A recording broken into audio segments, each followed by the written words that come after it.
हमारे कमज़ोर वर्ग के लोग हैं, जिन्हें हम कहते हैं अपनी इनकी जो तथाकथित लोगों की भाषा है, दलित, पिछड़े, मजदूर, इन सभी लोगों के साथ ये घटना क्यों घटित होती है, चाहे किसान हो, चाहे मजदूर हो, चाहे जो ऐसे लोग हैं, इन्हीं के साथ ये सबसे बड़ी घटना, सबसे बड़ी जो हम लोग मीडिया में समझते हैं, पढ़ते हैं, जब भी कोई घटना घटित होती है तो उस पर कहा जाता है कि क्यों, मतलब किस, उसका कारण क्या है, कहाँ हुई, किस लिए हुई। तो मैं ये समझती हूँ कि सबसे मूल जो बात है ये है कि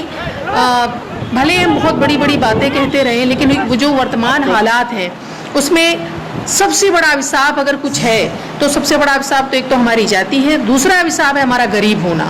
दूसरा अभिशाप है कि हम सब गरीब, मतलब हमारा जो समाज है वो अधिकतर गरीब है, चाहे वो किसान जाति हो, चाहे मजदूर हो, चंद लोगों के वो होने से, क्या बोलते हैं उसको,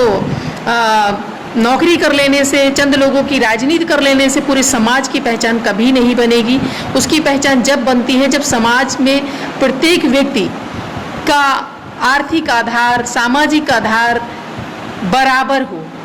ना बराबर हो तो कम से कम 19-20 तो होना चाहिए, लेकिन ये हालात नहीं है। तो इन हालातों को हम कैसे बदलेंगे, सबसे बड़ी बात है।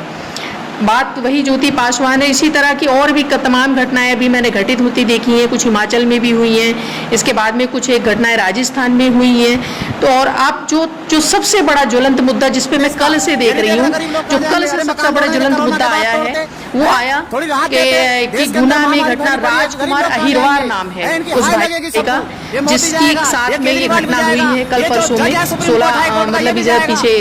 1-2 दिन पहले वो घटना घटित हुई है। तो मेरे ख्याल से 12 या 13 तारीख की ये घटना थी। और उस समय घटना में जो सबसे बड़ी बात हुई है कि उसके बच्चे और उसका परिवार रो रहा है, और उसके इस तरह से पिटाई करी जा रही है। इस तरह से पिटाई तो कोई जानवर की भी नहीं करता, इस तरह की पिटाई तो कोई, मतलब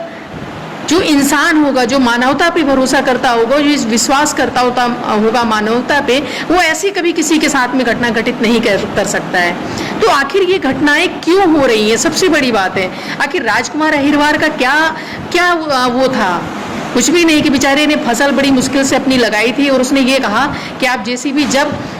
चला देना, जब मेरी फसल का मुझे, मतलब फसल में ले लूँ अपनी, और उसको फसल तक नहीं लेने दिया। और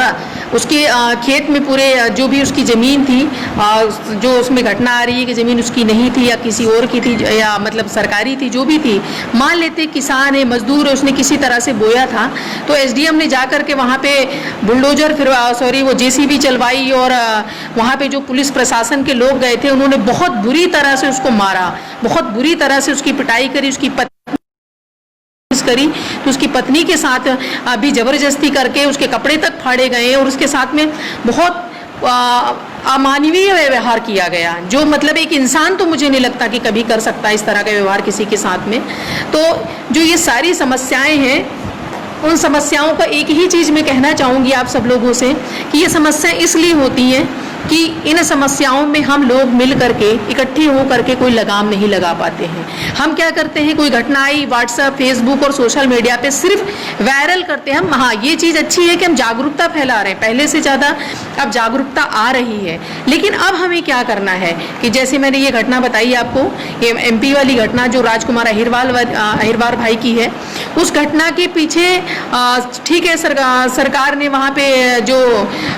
शायद DM है और SSP है, उनको, जो पुलिस प्रशासन, उसको कई लोगों को हटा दिया है, लेकिन हटाना विकल्प नहीं है। जिस क्षेत्रीय SDM ने इस तरह की घटना को अंजाम दिया है, मैं चाहती हूँ कि उसे बर्खास्त किया जाए तत्काल में, जितनी जल्दी हो सके। और जितने पुलिस प्रशासन ने, जो वहाँ पे सिपाही थे जिन्होंने उनकी पिटाई करी है, उन्हें तत्काल वहाँ नौकरी से हटाया जाए, बर्खास्त किया जाए। उसके साथ साथ उसके परिवार के बच्चों को भरण पोषण के लिए सही मुआवजा दिया जाए, उसके एजुकेशन के लिए उनके बच्चों को सही मुआवजा दिया जाए। और इसी के साथ साथ जो 3 लाख का कर्जा है राजकुमार अहिरवार पे, उसने बेचारे ने कहीं से कर्जा लिया है, उस कर्जे को भी खत्म करके, अरे जब बड़े बड़े लोगों के कर्जे, बड़े बड़े बैंक डिफॉल्टरों के कर्जे सरकार माफ कर सकती है, तो 3 लाख एक आम मजदूर, किसान आदमी का कर्जा सरकार नहीं माफ कर सकती है? माफ करना चाहिए सरकार को। अगर नहीं करेगी सरकार तो हम उसको लेकर के एक बड़े आंदोलन का आगाज करेंगे। रही लॉकडाउन की बात, लॉकडाउन अगर लगा है, ठीक है, लॉकडाउन हमारी सुरक्षा के लिए लगा है, हम इस संक्रमण से दूर रहें, लेकिन जब इसके दौरान हमारे लोगों के साथ में अगर अन्याय होगा तो सरकार को सख्त शब्दों में कहना चाहते हैं कि सड़क पे समाज को निकलने में चंद सेकंड नहीं लगेंगे अगर ये अत्याचार इसी तरह से बढ़ता रहा। तो मैं आप सबसे कहना चाहती हूँ कि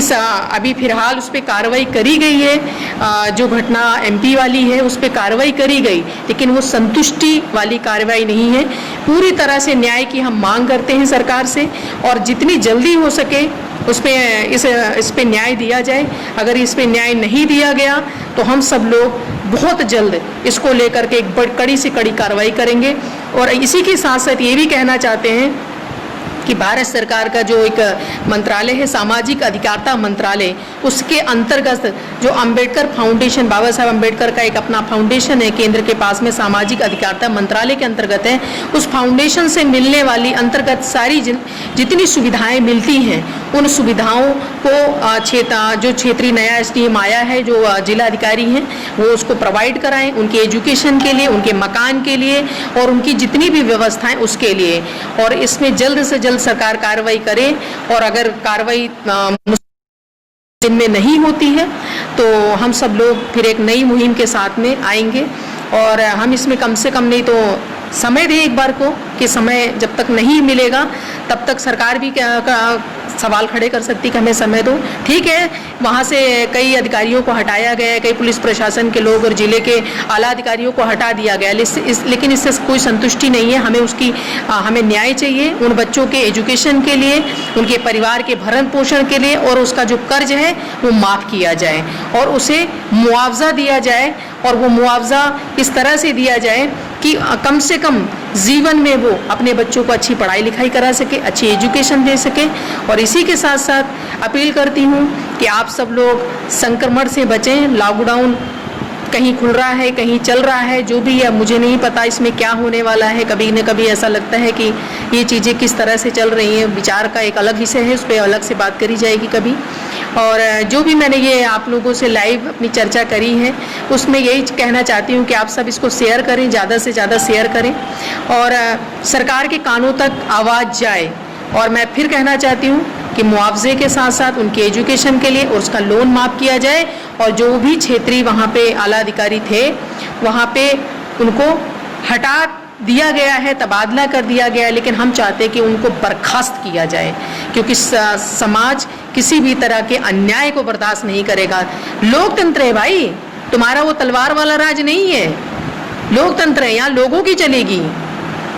सरकारें चाहे किसी की आए, किसी पार्टी की हो, मैं किसी एक पार्टी का ना नाम लूंगी ना कुछ नहीं, लेकिन सरकारें किसी की भी हो, लेकिन जनता की आवाज हमें बनना पड़ेगा। Like and subscribe nation news.